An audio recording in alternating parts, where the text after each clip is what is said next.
This is 6 o'clock. This is Monday, January 7th, 2019.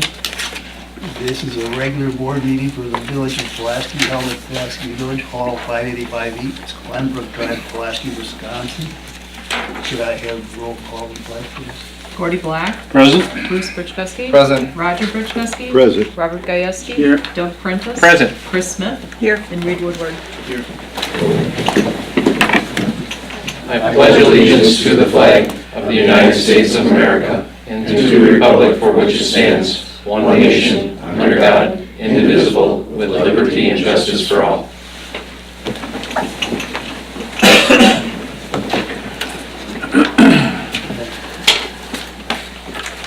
Can I get a motion to approve the agenda as presented? So moved. By Doug, I'll second. second by Chris. All in favor? Aye. Opposed? Motion carried. Number 3, to approve the minutes of the regular board meeting of December 3rd, 2018, and the year-end board meeting, which was held on December 18th, 2018. And dispense with the reading. So moved. Second. Bruce and Bob, all in favor? Aye. Opposed? Okay. Number 4, persons desiring to be heard. Persons desiring to be heard. I was told to come here and ask permission if I could license my pit bull, as I know there's an ordinance in Pulaski that pit bulls aren't allowed. First of all, we have to open the Could floor. we, first, we're going to open the floor to allow you to talk, and start by telling us what your name is and where you live, okay? I make a motion to open the floor. I'll Roger? second it. Second by Gordy, all in favor? Aye. Okay, the floor is open. Okay. My name's Kaylee, and this is my boyfriend Bryce. We live at 267 North St. Augustine Street. We got a 2-year-old pit bull. He was abused when we got him, and so it was kind of a shocker to get him, and I didn't realize in Pulaski that you guys didn't allow pit bulls. I'm trying to do everything the right way. He's got all his shots. I've got his paperwork here. I would like to license him. I also have insurance on him too, as well, so I have all my ducks in a row, and I would like to have permission to license him. There's actually a pit bull at my house right now, but he's visiting. Has he shown any aggressive behavior towards either of you? No. And we also have 2 young children, 3 and 2, and I mean, he's an oversized lap dog. We also, we also have a younger puppy. He's, I believe he just turned 3 months. And I haven't, excuse the language, but I've never seen a more annoying dog than the way he is to Chevy, the pit bull. And Chevy sits there and he don't even show aggression towards stopping the other puppy. Say if it even comes to playing around in the middle of the living room, he will not, as long as the kids or one of us are around them. From what you know, is he purebred? pit bull? Yes. Oh, I'm actually still talking and friends with the original owner of him. So I keep in contact with him for any information I need on him, for if anything comes up for us. Reed, what does our ordinance state in regards to pit bulls or certain dogs? I've got to defer to Bill because There is an ordinance, they are correct, there is an ordinance that prevents pit bulls. There's an actual, I have to look it up, it's, I think Yorkshire Terrier is the technical name of it or something. There's a pit bull terrier. Yeah, pit bull terrier. There's a technical genus type name for it, other than pit bull. The pit bull is more of a generic name. That ordinance, I think, had to have been adopted in the early 90s or late 80s. late 80s. Late 80s, yeah. So it's been out there for a while. At the time we adopted, many other municipalities adopted similar type ordinances. Reed, Karen, you remember we had people coming in here arguing that we shouldn't have it, and people argued that we should. We had big crowds here arguing about whether we should or shouldn't have it. I can tell you that a lot of municipalities have changed the tenor of this, and I've talked to the chief about it. He brought it up actually a couple months ago. Right. There are ordinances in other municipalities that focus not on the breed of the dog, but on their characteristics, like the Vicious. questions. Yes, vicious dog ordinance, and that has some bearing or relationship back to state statutes. State statutes have provisions regarding types of dogs based on their characteristics. You know, the old sort of one bite rule thing was out there that, you know, they weren't vicious or deemed to be vicious until there was an attack or there was some aggressive behavior that was shown. You know, it could be something that the board could reconsider at some point if you wanted to. Again, I don't think we've ever revisited that since it was adopted. Again, it's been out there 20 plus years. 30. I'm getting old, Reed. 20 sounded better. 31. We did have this discussion with everyone here, right? Was it in September maybe, or it was Yeah. mid to late last year? And I'm aware of a few pit bulls that are here and people have them and they don't register them and we don't know of them then, you know? And then there's the half-breeds and different things like that. And that's exactly the point where the enforcement of that ordinance became an issue because they weren't purebred. And so even if there were, the ordinance says no pit bull, well, what if the dog is 10% Lab. Yeah, well, or 90% lab and 10% something else that would qualify as a pit bull? Does that preclude that dog from being here? That's the problem that ordinance faced, but that was, I think, on virtually every municipality in the county had that same ordinance at one time, so. Well, I'm going to suggest that we revisit this, allowing these folks to continue keeping their dog as is. I'm going to ask you this, insurance-wise, is it specifically stated in your policy that you have a pit bull, or just you have insurance for animals or dogs? Yeah, I have insurance for if either of my dogs, because I do have 2 dogs.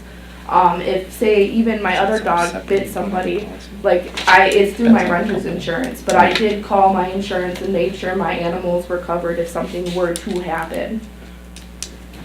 Yeah, different companies kind of handle it differently. For our sake, we go and visit the dog and we don't get bit, no. We get a thumbs up, yeah. I've been bit. We've said no to Eddie, he bit me. Any dog can be vicious, any breed, I mean, Right, really, right. not necessarily just a pit bull. but Yeah, he was a that's- boxer, Eddie bit me. Yeah, boxer's done. So I'm going to make a motion to table, well, I can't make a motion, the floor is open yet, but I'm going to suggest we make a motion to table this and revisit this in, not necessarily a little more detail, but so we're all on the same page. Otherwise, our discussion could be a half an hour Right. and still not resolve anything. Did you sign in? Yeah, Okay, so then we have a way of contacting you. yes, and, I did, when I came here to register both my dogs and was told to come to the meeting, they did ask the chief of police if it was okay, and they did put it in the police database saying that I do have a pit bull, and they said that I have to keep him on a lead and just make sure I'm always watching him and stuff like that, so that it is known that I do have a pit bull.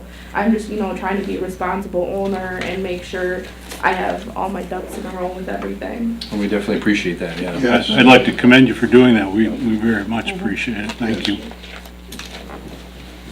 So we'll probably let you know once we find out what we do, so.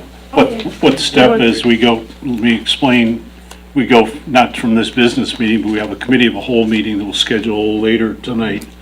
And that's more of an open forum where we can have lengthy discussion about the existing ordinance. So that'll be posted here whenever we get that date determined. So it's not gonna happen overnight, I guess is what I'm saying, all right? We're good to go with the dog for now, okay? But we will get back to you on what the process going forward. Okay, do you want me to put my phone number down on the That'd be great. attendance thing? Okay. Please. I'll make a motion to close the floor. Second. By Doug, second by Gordy. All in favor? Aye. Is there anybody else? The second time versus there, third time versus there. None. Number 5, committee reports, room tax commission of December 5th, 2018. Okay, at that meeting, we kind of had a lengthy discussion on kind of getting a budget together. We've been in this for a couple years, so we kind of know what the monies are coming in and kind of where they're going. Kind of listed in your packet some of the areas that we've done and going to continue to do. The Green Bay Visitor Bureau, we're going to this year get into Shawano Visitor's Guide, and then also into the Our Wisconsin magazine. We're going to get into the 2 issues that we can this year, and then we saved the issues for 2020 because they book very, very fast. They kind of, in your packet, will show where the magazine goes, how many issues, so I think it's a really good advertising point for us.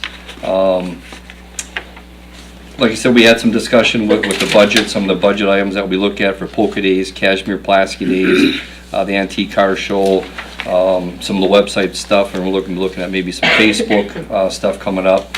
Al Morin from the committee looked at some digital signage that we're going to be looking at here coming up this year, promoting different events that are going on in the village. And you'll see that in your package too. So we have another meeting coming up on Thursday to get some more things down. But like I said, after these couple of years we have under our belt, we kind of have more in our grasp of what's coming in and how much we can spend. Like I said, we're not going to spend the whole thing, but enough to keep things going for us. So it's going quite well, I think, so far. Yes. Okay, thank you, Bruce. Economic Development Ad Hoc Committee of December 11th, 2018. Chris? We had, at our meeting, we had discussion on, continued discussion on the update on the Franciscan Friars printer rebuilding, and that it's still going forward with 43 units, excuse me, of workforce housing. We also had a report that Marquis had been laying off people. At the time, it was based on knowing that Larson boat line was sold. And then we had some general discussion in regards to the desire for having a gym in Pulaski. And then some curb appeal on some of the restaurants desired to have a little more of that. And talked about the restaurant that's opening up at Mountain Bay, what used to be Mountain Bay Bar and Grill. Had a little discussion about the library, and in addition, we talked a little bit about having some of the Brown County leaders and directors and stakeholders at our next meeting, and that will be happening on January 22nd at 7:30 a.m. That's a Tuesday morning. And that's about it. So it was a good meeting. I think the morning meetings, I think the first one we had turned out a little better as far as attendance, so hopefully we can I think so, get too. more people involved. Yep.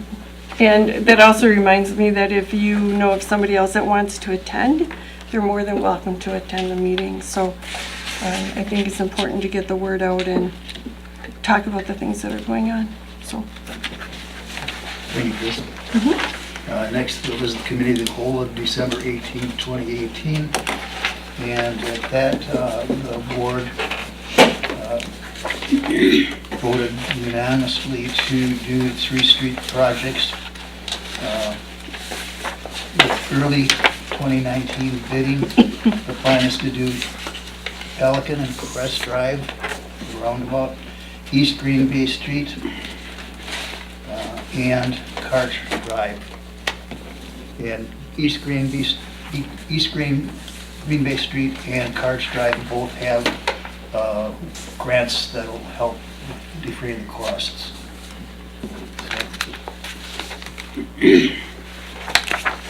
We'll probably start getting bid papers and stuff from Robert E. Lee in the next week or two. We have a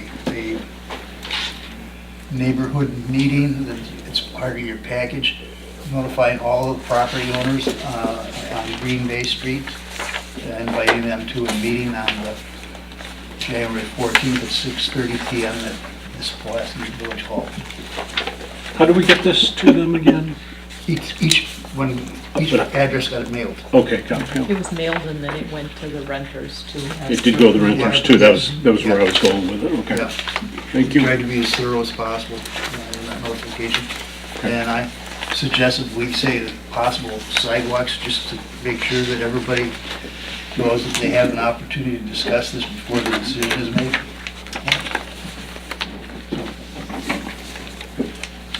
And the fire department board of directors met after, it was my big time meeting day. The third one. Yeah, and basically, I think the status report is part of your packet, and there was nothing there that needed to be voted on. I'm just saying with the agenda. Yeah, and there was the agenda.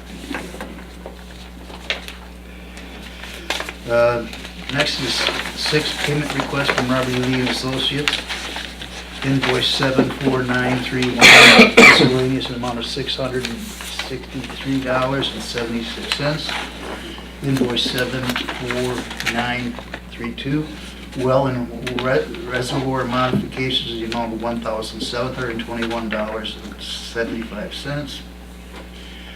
Invoice 74933, East Green Bay Street reconstruction, $6,316.39.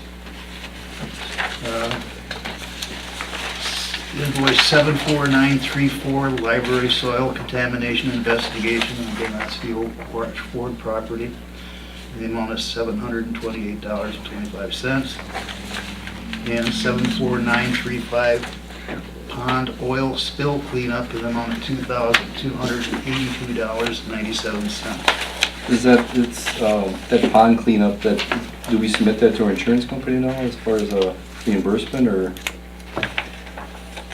no?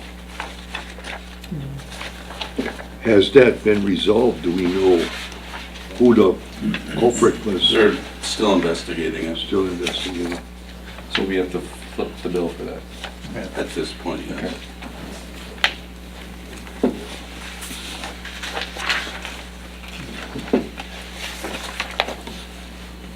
Do I have a motion I so move by Roger, to pay. I'll second.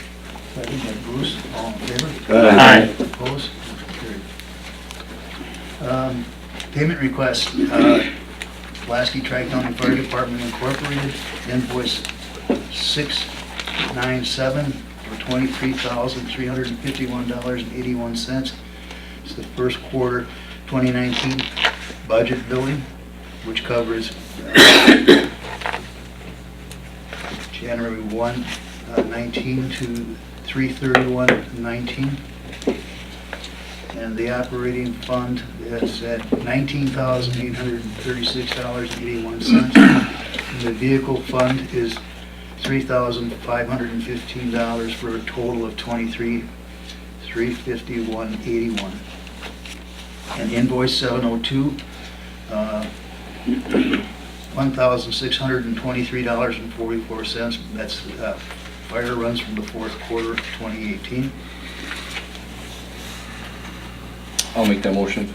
Bruce? I'll second. Bob? Is the second. All in favor? Aye. Opposed? Motion carried. Next is the resignation letter of Bobby Crozell. This is dated December 20th, 2018. Dear Village President Rita Woodward and board members, this letter is to notify you that I will be resigning from my position as the Village of Pulaski Building Inspector and Zoning Administrator due to personal reason as of January 4th, 2019. I regret any inconvenience that my resignation may cause. I'm willing to do whatever I can to help facilitate a smooth transition with whom you decide to hire to replace my position. It has been a great privilege to serve your community and the many village residents and employees in this capacity over the past 15 years I have met and worked with. I'd like to thank you for providing me with an opportunity to further develop my skills as a building inspector and zoning administrator. My hope is the village will continue to grow and prosper with all the opportunities I see for the future. Once again, thank you for letting me serve this wonderful community. Respectfully, Bobby Griselle, zoning administrator and building inspector. I will be meeting with Bobby tomorrow morning at 7:30, and she has agreed to help facilitate a smooth transition as we move to make decisions to replace her. She will be willing to stay on for a reasonable amount of time while we make our decisions. So I guess being the HR guy that I am, and I see the words personal reasons, was there any, does this come out of the blue? She's going to turn 65 in April. Okay, fair enough. Why didn't you just say that? Oh, I'm retired. Yeah, I see. Maybe she didn't want to reveal that. Well, I kind of wonder, we've got letter of resignation, retirement in our, so. Oh, in the pack, okay. Yeah, So in you're the saying- packet. Well, I guess my point is it kind of out of the blue that could we have been proactive in advance, knowing something like this was going to happen? That we could start doing a little investigation? I had no Prior. idea what her age was. So, Yeah, I'm still guessing a lot younger than that. I look more than 65, you know. But I think it speaks volumes to the age of good succession planning Yeah. moving forward, so that all of a sudden we're not now just shooting from the hip. So, I've got a couple ideas that we'll talk about in closed session. Okay. Number 9, discuss ice fishing on the pond. I think we were working under a lot of assumptions. We were always told that ice fishing was not allowed. The officers, thought the same as well. I don't think we have anything formal. I talked to Bill, and I also talked to our insurance, and they both recommend we do not allow ice fishing on the pond due to the fact that it's aerated. I mean, there's open water year-round. Right. And I think we have a policy, I don't know necessarily an ordinance, but I think we have a policy about that they can fish, but it's got to be from the shoreline. So that would kind of carry over for the ice part of it. You can drill your hole right at the shore, and that's about it. But I think just for safety purposes, because it's aerated, the ice thickness is going to vary considerably depending on wind and current and those kinds of things, even in a pond like that. So the question that we had talked about the other day was, do we adopt an ordinance to that effect? And I don't really think you need to. I think you post it with no fishing.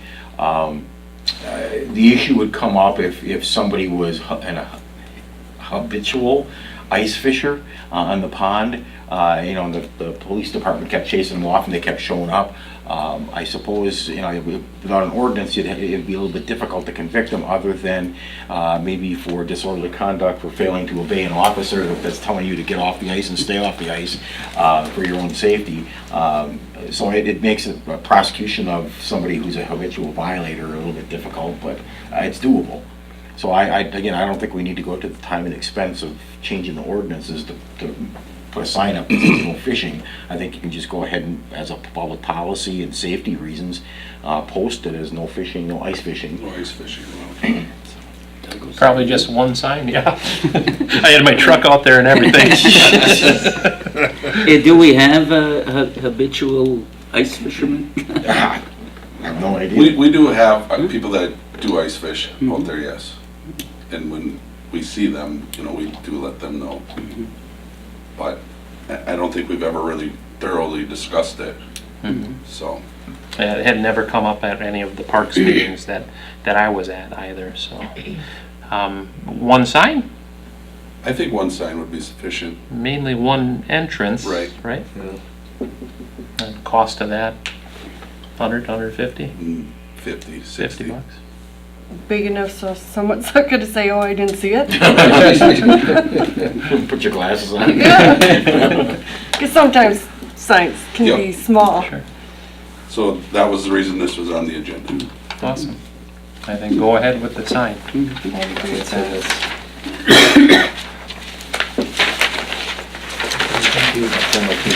Number 10, consider to approve operator bartender license applications ending in 6:30 tonight. We have none. Number 11, drawing of the names for ballot placement for village trustee for the spring election, April 2nd, 2019. Do we have a primary for us? No, just Oh. for the school. School board has a lot, yeah. Yeah, they're still discussing that, if they're gonna kind of join up with municipalities or what they're going to do. Huh. Yeah, so anyway, for village board, we have village president, Reed Woodward is the only candidate. The other only candidate is municipal judge with Robert Bentley. And then the 3 trustee positions that were open, it's just the 3 incumbents. These are in alphabetical order, Roger Birchkuski, Robert Gajewski, and Chris Smith. So I have the 3 names in here for ballot placement. Who wants to draw the names? I don't want to. Shoot, I'll Get draw the 'em. jet. There you go. Okay, here, just in this bowl. Open it up and So if you're one, that's positive, right? Yeah. Okay, good. Well, you're not, Chris Smith is. Happy birthday. Shh, don't say it too loud. And the name is? And the name is Robert Gajewski. All right. No, the third one better be Oh, Roger. Oh, I gotta open it, right? Maybe it's somebody else's? Oh, it might be. Better not be, or I'm in trouble. I can't get it open. Did you glue it? It's Agnes Pulaski or something. Yep. It's Roger. Okay, thank you. Yep. So that will be the Thank you. ballot placement. Thank you, Gordy. Welcome. Number 12, persons that are to be heard from the floor, persons that are to be heard, third time, persons that are to be heard. Reed, I do have one question. I'll Yes, sir. interject. It's information only, and it's regards to this purchase of land for the roundabout. And it states there's approximately 16,700 square feet. And well, it goes down, the village is going to purchase that land? Yes. Yeah. Now, what, here it says, this property will ultimately become part of the Brown County Highway right-of-way. And I'm thinking that the county should be responsible for purchasing that. In the real world, you're probably right, but the real world doesn't work that way anymore. County says, you have to do it and turn it over to us. And, you know, by the way, you know, you don't have to call that County B anymore because it ends at the roundabout. Yeah. Well, then